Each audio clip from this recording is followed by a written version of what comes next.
My name is Thorsten Reile. Welcome to Natural Motion.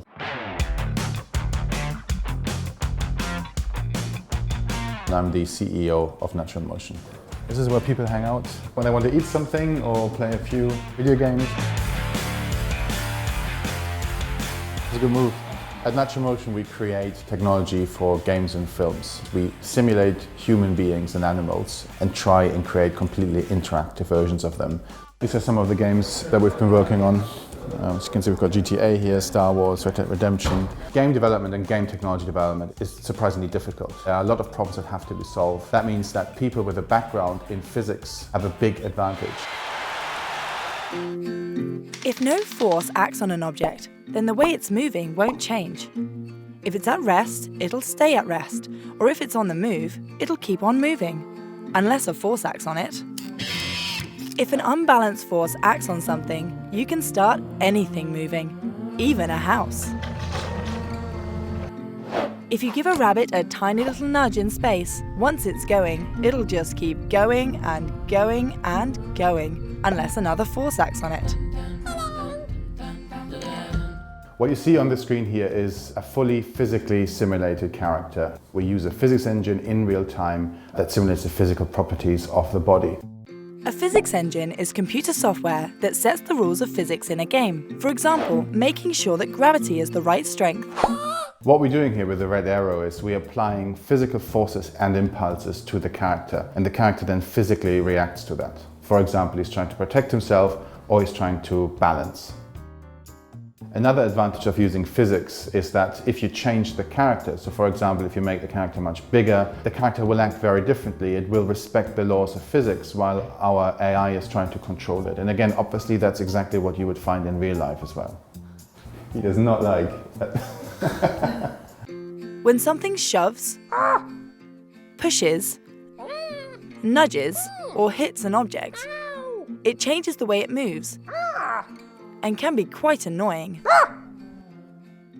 Backbreaker is an American football game that we've been working on here at Natural Motion.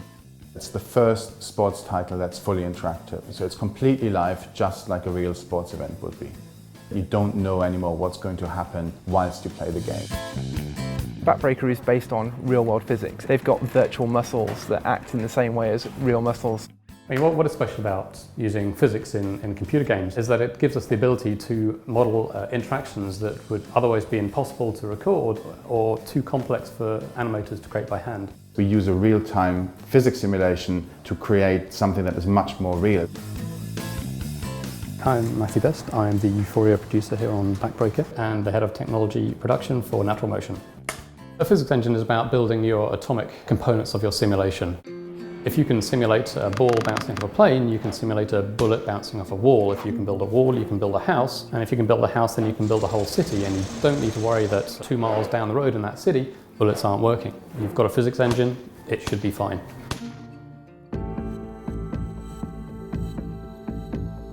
Before physics engines, people would have to create this by hand.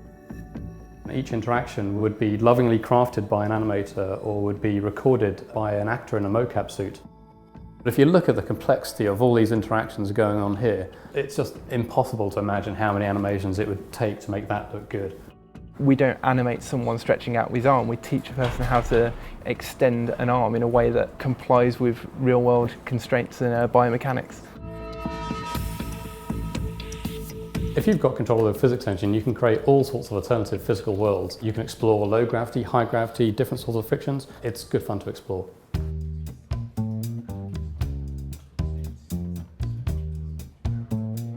I'm Chris Allen. I'm lead Euphoria integration engineer at Natural Motion. Gravity is a useful force. It keeps us on the ground. On Earth, the acceleration due to gravity is about 10 meters per second. But changing the acceleration due to gravity changes the way things move. What we've got here is we've turned the gravity down to minus 1.67 meters per second. Now that's the same as the gravity on the moon, and you can see that in this circumstance the guys obviously get torn off into the air, and they do come back down, but not nearly in the way that we'd normally expect. We've really started to abuse physics now. We've turned gravity right off. Here we see some poor guys that really don't know what's going on, and they're effectively now playing in space. The most important thing from my level physics that I still use every day is momentum. It's the thing that, particularly in Backbreaker, really drives the gameplay experience, and having an understanding of how that works and how to manipulate it to get the results we want is of vital importance. The larger the mass of an object and the faster it moves, the more momentum it has. Momentum is the mass times the velocity. Velocity is speed in a particular direction. And in this case, we've made him weigh a lot more while still maintaining the same speed that he was before. So that has increased his momentum by more than tenfold. If we set the guys to be the exact same mass, as soon as they collide into each other, they cancel each other out, and all that will happen is you'll get a tackle where both guys will just fall to the ground in the exact same place.